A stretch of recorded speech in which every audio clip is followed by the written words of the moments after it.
नमस्कार मित्रांनो, घरोघरी मातीच्या चुली या मालिकेच्या येणाऱ्या काही भागामध्ये आता असं होणार आहे की आतापर्यंत मालिकेमध्ये आपण असं पाहिलं होतं की ऐश्वर्या मात्र इतकी खोटं वागून चिटिंग करण्याचा प्रयत्न करते आणि तीही गेम हारलेली असते।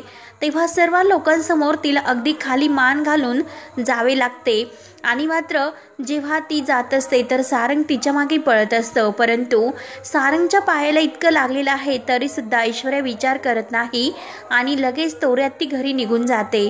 तेव्हा मात्र सारंगला आता खूप असं वाईट वाटतं, कारण आपल्याला इतकं लागलं तरी गुलाबदादा जानकी वहिनीच्या सांगण्यावरून आता आपल्यासाठी मलम घेऊन आले, परंतु तरी सुद्धा ऐश्वर्याला काही घेणे देणे नाही।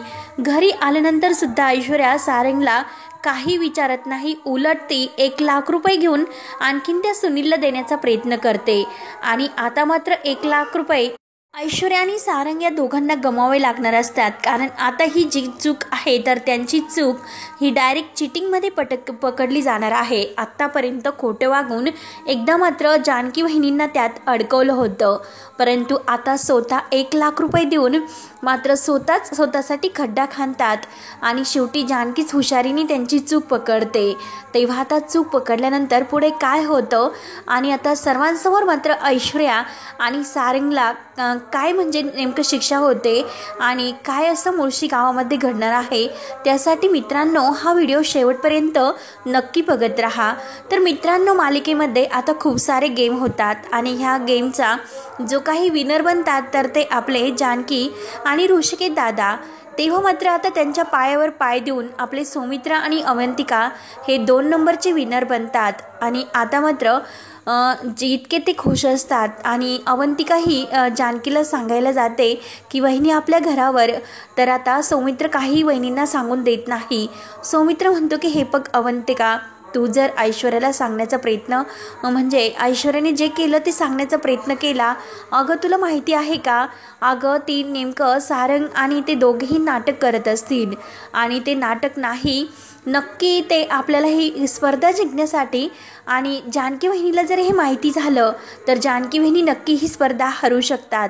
केवळ आपल्या घरासाठी जानकी वहिनी हा निर्णय घेऊ शकेल, म्हणून आता योगायोगे आपला सौमित्र तरी ह्या अवंतिकाचं तोंड बंद ठेवतो आणि जानकी वहिनीला मात्र काही माहिती होत नाही। त्यानंतर मात्र आता ही स्पर्धा मुळशी गावामध्ये जिंकलेली असते आणि आता सर्व गावामध्ये एकदम इतका आनंद होतो आणि त्यानंतर मात्र ऐश्वर्याने जी काही चिटिंग केलेली असते, कारण सुनीलला 1,00,000 रुपये दिले आणि सुनीलकडून जे काही आता हेडफोन आहे तर ते हेडफोन्स त्यांनी म्हणजे बंद करून ठेवलेले असतात वायरलेस पद्धतीने, कारण आता ते बंद असल्यामुळे ते म्युझिक काही त्यांना ऐकू येत नाही आणि फक्त बाहेर काय आवाज होता हे सर्व काही त्यांना ऐकू येतं।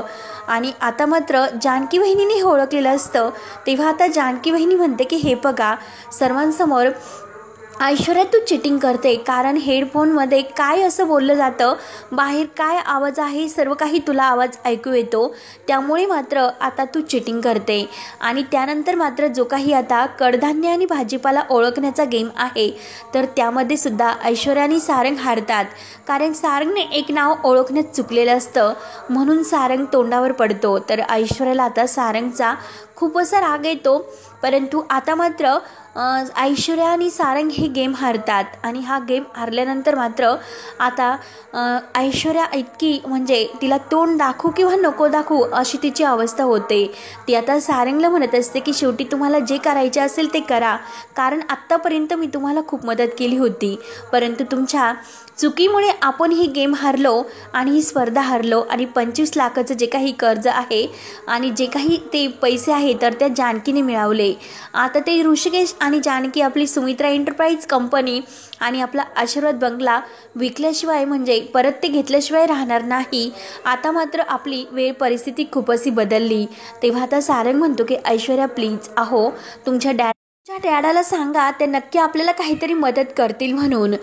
तर ऐश्वर्या म्हणत असते की हे बघा, जर तुम्हाला डॅडाच्या नावावर जर काही जमीन राहिलेली आहे तर ती जमीन जर तुमच्या नावावर म्हणजे डॅडाच्या नावावर तुम्हाला करावी लागेल। आणि आता मात्र जमीन त्यांच्या नावावर केली तर जे काही आशीर्वाद बंगला आणि कंपनी ते जर सोडवतील तर ते सर्व आता डॅडाच्या नावावर तुम्हाला करावे लागेल। त्यामुळे आता मात्र काहीतरी असं करा आणि जे पेपर्स आहे ते पेपर्स तयार करा। तेव्हा सारंग म्हणतो की ऐश्वर्या अहो प्लीज तुम्ही विश्वास ठेवा, तुमच्या डॅडांनी जे काही आपल्याला पैसे दिले असतील तर ते पैसे आपण परत देऊ, परंतु आता मात्र हे घर आणि आशीर्वाद बंगला त्यांच्या नावावर करू नका। तेव्हा आता ऐश्वर्या म्हणते की नाही सारंग, कारण डॅडा आता आपल्याला पैसे नाही देऊ शकत। आत्तापर्यंत त्यांनी आपल्याला खूप अशी मदत केली परंतु आता मात्र नाही। ऐश्वर्या बरोबर सारंगला आणखीन गुंतवण्याचा प्रयत्न करत असते। सारंग म्हणतो की हे बघा माझी खरंच खूप मोठी चूक झाली, तेव्हा मी ऐश्वर्या तुमचं ऐकायला नको होतं। तर आता सारंग म्हणतो की नाही ऐश्वर्या तुमचं नाही ऐकू शकत। सारंगने स्पष्ट नकार दिलेला असतो। त्यानंतर आता सारंग हा बाहेर एकटाच बसलेला असतो। त्याला आता खूप असा पश्चाताप येतो, कारण आपण ऐश्वर्याचं ऐकायला नको होतं, आपण खूप मोठी चूक केली। परंतु तरीसुद्धा सारंगच्या मनातील जे काही जानकी वहिनी आणि ऋषिकेश दादा यांच्याविषयी असलेला राग ऐश्वर्याने जो भरलेला असतो तो अजूनपर्यंत काही कमी होत नसतो। तेव्हा आता सारंग एकटा विचार करतो की काही झालं तरी आता ही कंपनी आपल्याला वाचवायला हवी, कारण आता कर्जाचे जे काही डोंगर आहे तो आपल्या डोक्यावर आहे। तर काय करू आणि या घराला मी वाचू, म्हणून आता सारंगला खूप टेन्शन येते। त्यानंतर आता ऐश्वर्या रूममध्ये मात्र आपल्या डॅडाशी बोलत असते। डॅडाला म्हणत असते की शेवटी आम्ही ही स्पर्धा हारलो, परंतु आता ती कंपनी आणि तो आशीर्वाद बंगला नाही वाचू शकत। डॅडा आपण जो काही गेम खेळलो तो अगदी आपला व्यवस्थित पडला। आणि त्याचवेळी सारंग आता दरवाजाशी आलेला असतो। सारंग आता दरवाजाजवळ आल्यानंतर सयाजी पाटील आणि ऐश्वर्या दोघांचं सर्व काही बोलणं ऐकतो। तेव्हा त्याला आता खूप मोठा धक्का बसतो। तो म्हणत असतो की खरंच आपण खूप मोठी अशी चूक केली, परंतु ही चूक माफीच्या जोगी सुद्धा नाही, त्यामुळे आता आपण काही करू शकत नाही, म्हणून तो आता स्वतःला शिक्षा देण्याचे ठरवतो। त्यानंतर मात्र आता ऐश्वर्या असं म्हटल्यानंतर सारंग आता म्हणत असतो की आपण आता ऐश्वर्याला काही म्हणायचं नाही, जे काही आहे तर ते आता मात्र आपण चलाकीने करायचं, ऐश्वर्यापासून सावध राहायचं, कारण ऐश्वर्या आपल्याला नक्की धोका देऊ शकते। कारण इतकासा म्हणजे आपल्याला लागली, आपल्याला इतकी जखम झाली खेळता खेळता, तरीसुद्धा ऐश्वर्याने एका गोष्टीने एका शब्दाने मला विचारलं नाही की सारंग अहो तुम्हाला किती लागलं, तुमच्या पायातून रक्त येतं, म्हणजे नक्की ऐश्वर्या आपल्याबरोबर प्रेमाचं खोटं नाटक करते। आणि आता मात्र सारंगला खूप असं वाईट वाटत असतं की नक्की काय करू आणि काय नाही। खूप पश्चाताप त्याला होत असतो, कारण आपण जानकी वहिनी आणि ऋषिकेश दादा यांच्याशी खरंच खूप चुकीचं वागलो, आपण असं वागायला नको होतं।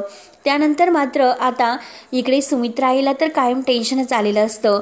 सुमित्रा आता विचार करते की काय करू, जानकीला भेट घेऊ किंवा नको घेऊ। तेव्हा आता सुमित्रा विचार करते की काही झालं तरी मला आता जानकीची भेट घ्यावीच लागेल, म्हणून आता ती जानकीला फोन करते। जानकीला म्हणत असते की जानकी खरंच तू इतकी मोठी म्हणजे स्पर्धा जिंकली, मला तुझं कौतुक वाटतं, खरंच तुझं अभिनंदन करावं तितकं कमी आहे आणि कौतुक करावं तितकं सुद्धा कमी आहे। परंतु अगं मला एक तुला गोष्ट सांगायची होती, अगं आपल्या आशीर्वाद बंगला आणि आपलं हे जे काही राहतं घर आहे तर ते खरंच त्यावर ह्या सारंगने आणि ऐश्वर्याने इतकं कर्ज काढून ठेवलं आणि आज मात्र ते आशीर्वाद बंगला संकटात आहे। तर आता जानकीलाही ऐकल्यानंतर धक्का बसतो। जानकी म्हणते की आई काय बोलतात, म्हणजे शेवटी त्या ऐश्वर्याने जे करायचं होतं ते केलंच, परंतु आता मात्र काय करायचे आई, आता आपला हे घर कसं सोडवायचं, कारण आता काही झालं तरी त्यासाठी मात्र मला नानांची मदत घ्यावी लागेल आणि नानांना बोलतं करावंच लागेल की त्यांनी नक्की त्यांचं मृत्यूपत्र तयार केलं की नाही केलं। परंतु आता नानांनी एक अशी युक्ती करून ठेवलेली असते, कारण जे काही पार्वती आईने वाट्याचं जे काही आहे तर ते सर्व ऋषिकेशच्या नावावर करून ठेवलेलं असतं आणि ते सर्व पेपर्स आता हिम्मत काकांच्या कडे असतात। परंतु हिम्मत काकाने मात्र ते पेपर्स आता इकडे नानांच्या खोलीत आणून दिलेले असतात आणि नानांनी ती फाईल आपल्या कपाटात ठेवलेली असते आणि जे ऋषिकेशच्या नावावर असतं तो आशीर्वाद बंगला आणि ती कंपनी सुमित्रा एंटरप्राइज कंपनी ही सुद्धा ऋषीच्याच नावाची असते। तेव्हा आता येथे एक खूप मोठा असा पॉईंट आता जानकीला आणि ऋषिकेशला मिळणार असतो. तर आता जानकीला हे ऐकल्यानंतर धक्का बसतो. जानकी म्हणते की आई, तुम्ही काही टेन्शन घेऊ नका. आता मी स्पर्धा जिंकलेली आहे आणि हे 25 लाख रुपये आता आपल्यासाठी पुष्कळ आहे. त्यातून आपलं घरसुद्धा वाचू शकेल आणि आपली कंपनीसुद्धा वाचू शकेल. तुम्ही काही टेन्शन घेऊ नका. तुम्ही फक्त स्वतःची काळजी घ्या. तेव्हा आता सुमित्राला खूप असा पश्चाताप होतो, कारण आपण ज्या जानकीला घराच्या बाहेर काढलं ती जानकी आज अगदी देवासारखी आपल्यासाठी धावून येते. म्हणून खरंच सुमित्राला खूप असा पश्चाताप होत असतो की आपण त्यावेळी खूप मोठी चूक केली.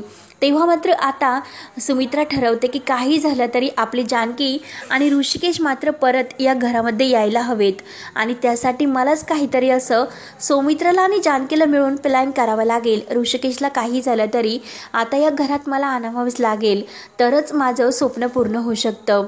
तेव्हा आता म्हणजे सुमित्रा म्हणत असते की हे बघ जानकी, अगं ऋषिकेश या घरामध्ये परत नाही येऊ शकत, परंतु ऋषिकेशला समजवण्यासाठी तुला काहीतरी कारण असं करावेच लागेल आणि तरच ऋषिकेश आता या घरामध्ये परत येऊ शकतो.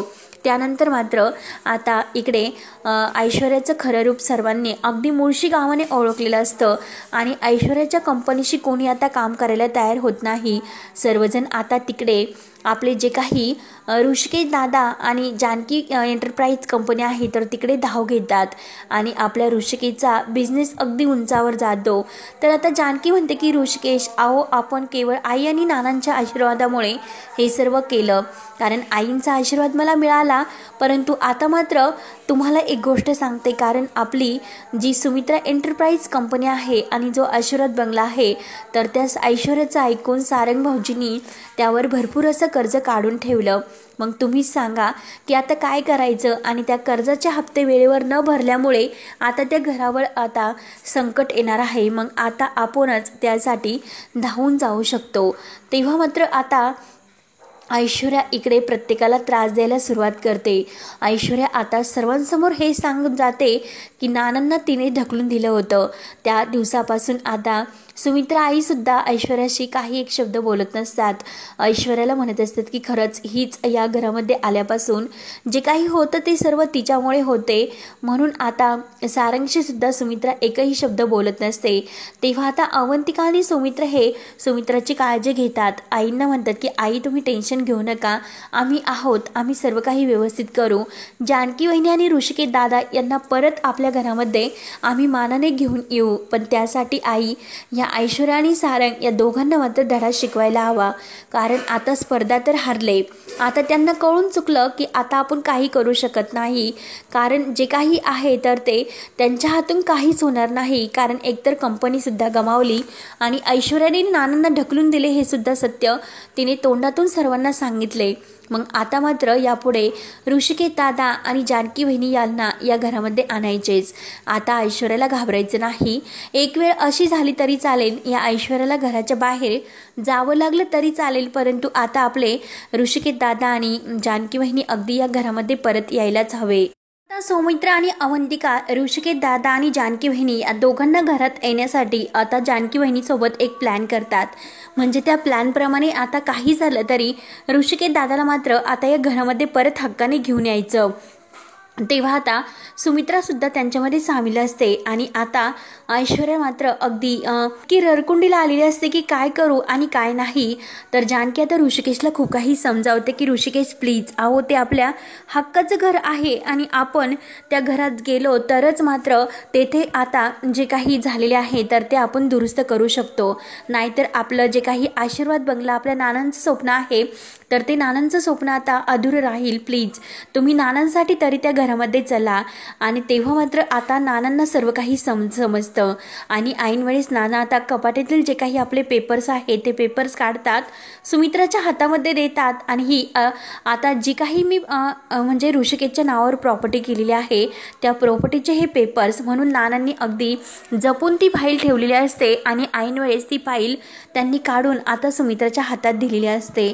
आणि आता जे काही काड्याचं सत्य आहे की त्या काड्यामध्ये काय असं मी मृत्यूपत्र तयार केलेलं आहे त्याबद्दल सुद्धा आता सर्व काही सांगितलं जातं. जातं. म्हणून आता नानांनी ऐनवेळेस सत्याचा उलगडा करताच आता ऋषिकेश मात्र तिकडे धाव घेतो आणि आशीर्वाद बंगल्यानंतर आल्यामध्ये मात्र ऋषिकेश आणि जानकी हे परत येतात. परंतु आशीर्वाद बंगल्यानंतर आल्यात एक खूप मोठा असा चमत्कार आपल्या जानकीच्या पायगुणामुळे घडतो.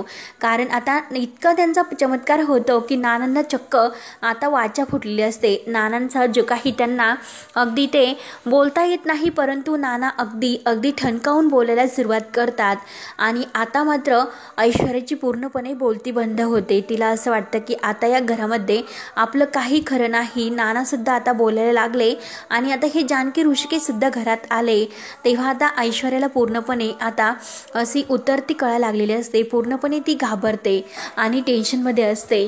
तेव्हा आता जानकी आणि ऋषिकेश, अवंतिका, सौमित्र मिळून ह्या ऐश्वर्याला पुन्हा कसं घराच्या बाहेर काढतात ते पाहण्यासाठी आपल्या चॅनलला नक्की सबस्क्राईब करत राहा. धन्यवाद.